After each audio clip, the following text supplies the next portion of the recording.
To conclude our lunch session today, I'm especially pleased to introduce a former colleague, current friend, and former mayor.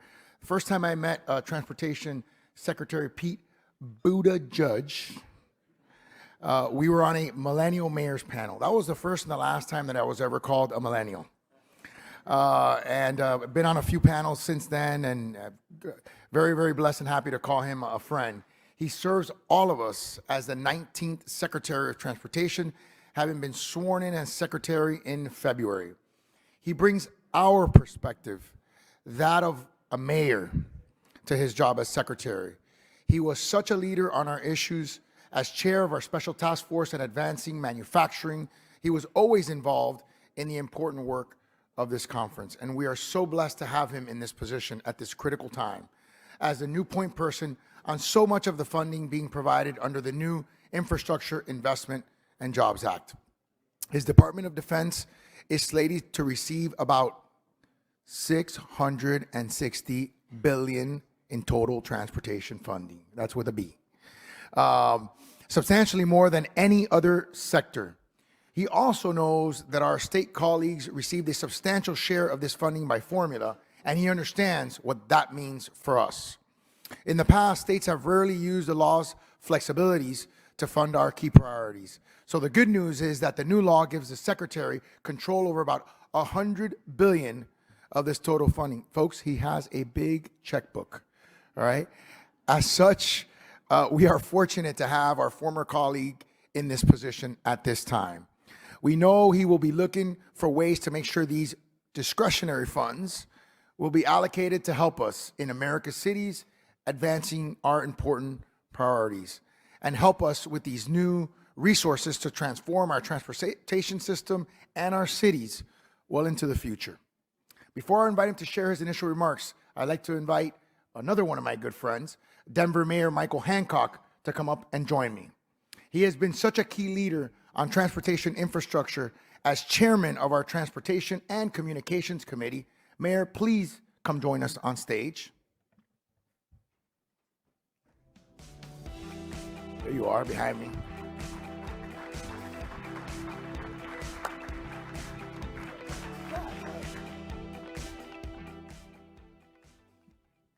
All right, let's see here what it says here. After Secretary Buttigieg makes opening remarks, Mayor Hancock and I will engage our former colleague in a discussion of key issues pertaining to this massive transportation investment. With that, please put your hands together and give a big round of applause to our former colleague and friend, Transportation Secretary, Mayor Pete. Thank you, brother. I know you're concerned about. I'll do my best. Oh, by the way. How you doing? You're still Mayor Pete to us, buddy. Thank you. All right. Thank you. It feels so good to be back in a room full of America's mayors. I can't tell you how excited I am. The last time I was here, I think it was as a presidential candidate and a mayor at the same time. I was flashing back to the first time I was here when I was going up and down their stairways out in the lobby there, and I could just see folks' eyes moving toward my name tag, trying to figure out who I was interning for. And it's since then only become a more important organization to me and to the country. When I was a mayor, I was convinced that local government is the level that gets the most done, that is closest to the people, and that is most critical in shaping people's lives. When I was a mayor, I believed that to be true. Now that I'm a cabinet official, I know that to be true. And we're counting on it. Yeah. And that is especially true in what we're working on right now when it comes to getting the president's vision for building a better America done. Let me take 50 seconds to walk through our top priorities, and then let's just jump into the conversation. So our focus is on safety, of course. That's why our department exists. It is on economic development and the ways that good infrastructure create jobs. It is on equity in the knowledge that we can either do harm or do enormous good in terms of who gets the opportunities we create and where they go. It is about climate, recognizing that every transportation decision is a climate decision, whether we acknowledge that or not. And it's about preparing for the future at a time when the 2020s are going to impact I think the future of transportation in ways more transformational than any time since the 50s, arguably the 1920s or even earlier.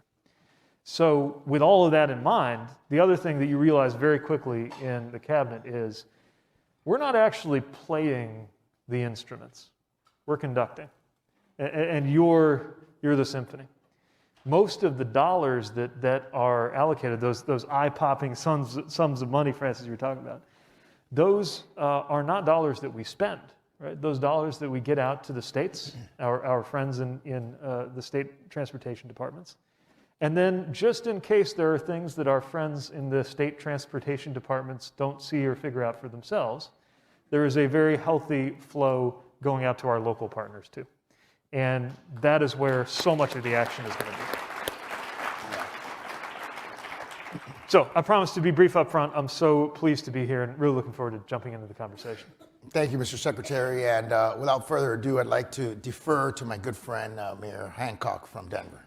Mr. President, it's glad to be up here with you, and it's good to see my good friend, our Secretary of Transportation. For those, Secretary Pete and I were fellows together in Aspen, and I just showed I didn't plan this, but I was showing him backstage, and that memory board that pops up on your phone every morning, he was sitting at the piano playing show tunes in Aspen. I said, you remember this? It was 5 or 6 years ago, but let me ask you, there are a number of great programs in bipartisan infrastructure law, but one that mayors are particularly excited about is Reconnecting Communities program. And it will be a topic of discussion at the special session after this luncheon with Acting Highway Administrator Stephanie Polak. Would you please talk about what it means for your department's strategy around transportation equity? Yeah, so this is a critically important part, not only of the infrastructure law, but I think of our vision for transportation. Mm-hmm. The point of transportation is to connect. Right. We also know that sometimes transportation assets have a history of dividing. Literally, the expression wrong side of the tracks, right, tells us something about how a physical piece of transportation infrastructure has sometimes been a socioeconomic or racial dividing line. And sometimes that has happened in very specific and intentional ways. If a discriminatory housing policy or hiring policy is changed, that takes effect immediately. But when you have the legacy of a decision that was made, even if it was generations ago, when it comes to physical infrastructure, neighborhoods and families and communities live with that for 100 years or more. We have a responsibility to use federal dollars to reconnect, especially in places where those same federal dollars were used to divide before.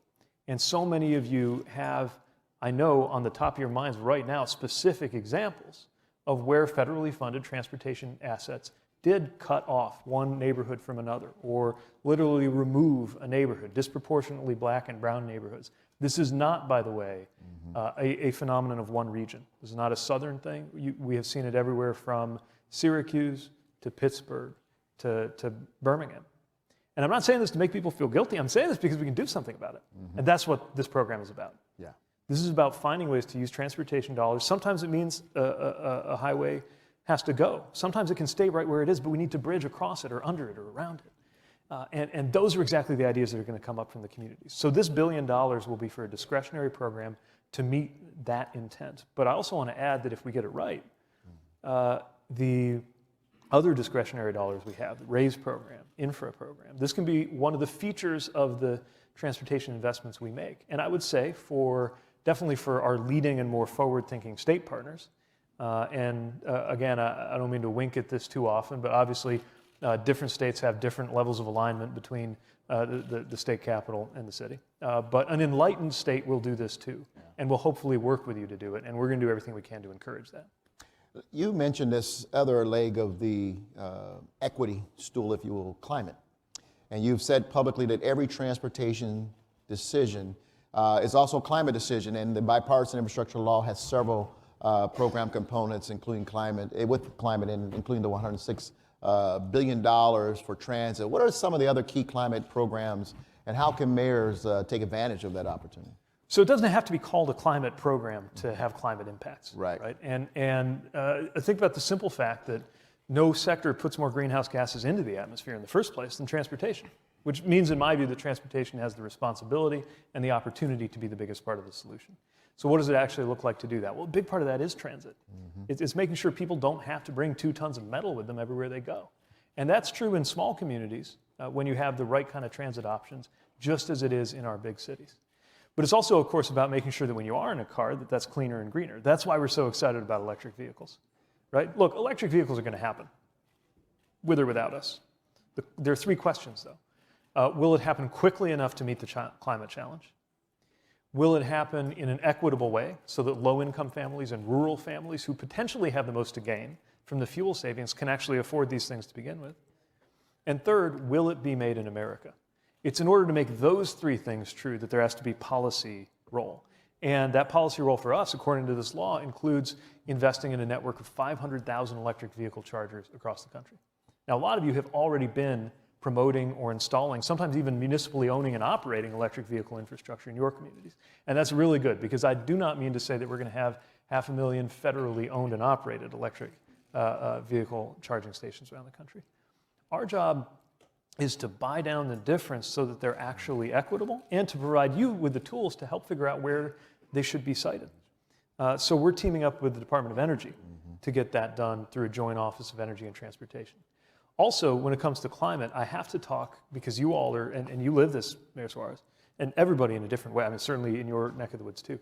We're not just talking about preventing climate change from getting worse, we're dealing with what is already happening, because it's happening now.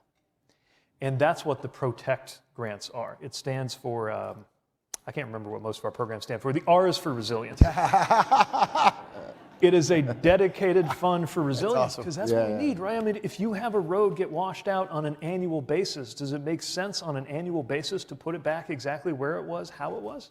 Which might be exactly what our federal dollars tell you to do. Or are we going to fund you to do it in a smarter and different way? Can we prioritize roads that unfortunately are also needed as evacuation routes when we have more frequent extreme weather, sea level rise, wildfires, or whatever it might be? That's what the PROTECT grants are all about. So I know I'm name dropping a lot of programs, and I'm asking you to be ready for more to come out about these programs. Our job is to try to make this user friendly, because you shouldn't have to keep track of the 40 programs we're about to create. And I'm not saying that as an example. That's literally how many new programs are being stood up just in my department, just out of this law. Our job is to figure out how to make it user-friendly. And we're going to need to be in touch with you on how that works. What we want to get to is a level where the cities and the local communities can tell us what you're trying to achieve, and then we can guide you into the kinds of things you ought to apply for, instead of you having to master that federal roster of every corner of every program that you might go in for. Now, that's a big promise to make, and something that's easier said than done. But I believe we can get that done in partnership, and it's one of the reasons I'm excited to be a mayor in this role, because I know what it's like to be a mayor knocking on the door of the building that I now sit in. And as you've seen, the Biden-Harris administration is intentionally populated with a lot of people who have that experience as mayors, who have that experience in local government, who know what it's like trying to engage with the federal government from that local perspective, because we want to be a better partner. Thank you, Mr. Secretary. By the way, we're not going to quiz you on acronyms after this, okay? But as you know, this is a large program, and we as cities now are in the implementation phase along with you as our secretary. What can we do to make implementation easier for you? How can we collaborate with you to make implementation seamless and beneficial for our residents? So again, this is ultimately going to be delivered by you, right? By you and by the states. And we need to make sure, first of all, that it's accountable, that everything's on time, on task, on budget. I can tell you the president is laser focused on this. We just came out of a meeting on this, on an update on implementation. And of course, as you might expect, he is very focused on making sure these tax dollars are well spent. We have to make sure that from the transportation perspective, the American people see $600+ billion worth of results out of all that money going in. Because another thing that I think every mayor has experienced is sometimes you have a big dollar amount and it doesn't automatically translate into that sense of results if you're not very careful. So we need to work on making sure that applications are prioritized, that projects are delivered efficiently, And honestly, the bottom up is where we're going to get some of the answers on how to overcome an issue that is problematic for infrastructure spending in general and for American infrastructure spending in particular, which is the tendency to go longer and cost more than it ought to and than originally planned. That means being transparent, smart, accountable, and conservative in the proposals on the front end. And then it means at every step figuring out how to tear down the barriers. And if we're the barrier, you got to let us know. And I, again, as a former mayor, know a thing or two about how federal processes can contribute to that challenge. You know, so we want to work with you on that. You know, we're very shy here at the conference. Yeah. Mr. Secretary, you know, you've talked about so many of the new opportunities to fund our local priorities. What can you share with us here today that we can take back to our staffs and our cities to work on so that they can be ready to capture some of this new funding and help solve the transportation problems of tomorrow? So first of all, I would say start with the priorities, and then we'll get to the programs. So safety, just to take one example. Safety might mean an incredibly sophisticated, advanced technological implementation across a major interstate corridor. Or it may be implicated in a traffic calming, complete streets thing you're trying to do in a neighborhood, and everything in between. Across each of those pillars that we identified, or your policy priorities, I shared mine, but this is about supporting you and yours too, right? Let's identify the priorities and then fit them to the list of programs. We don't want this to be a compliance exercise. You want the compliance to come on the back end of the policy priorities. The next thing to do is a lot of feedback. So it's one thing if we have a program like RAISE, formerly known as BUILD, formerly known as Tiger. Pretty good on the... Yeah, he's got that down. Don't ask me to tell you what they... Tell you what they stand for, of course. You know, on programs like that, you or somebody who would be very happy to consult with you knows pretty much what to expect and how to navigate those programs. Others, we are literally standing up for the first time. And I promise you, we will take your input seriously on how to stand them up so that they are user-friendly, easy to navigate, and consistent with the actual priorities. That engagement, that conversation is so critically important in the first design of these programs. And I know that you won't be shy about it. Our job is to organize an efficient way of getting that across too. So we have a great team. Charles Small, if you haven't got to know him, is somebody who is fully dedicated to making sure that you all get the information you need. Maurice Henderson, a senior advisor in my office who is a chief of staff to a mayor and knows that perspective. I myself and a lot of others in our agency want to make sure we're having that conversation in official and kind of less structured means so that we can get a handle on that, so that we can build it right and build the programs right, not just build the roads and bridges right. Mayors, please put your hands together and join me in thanking Secretary Buttigieg and Mayor Hancock for this amazing panel.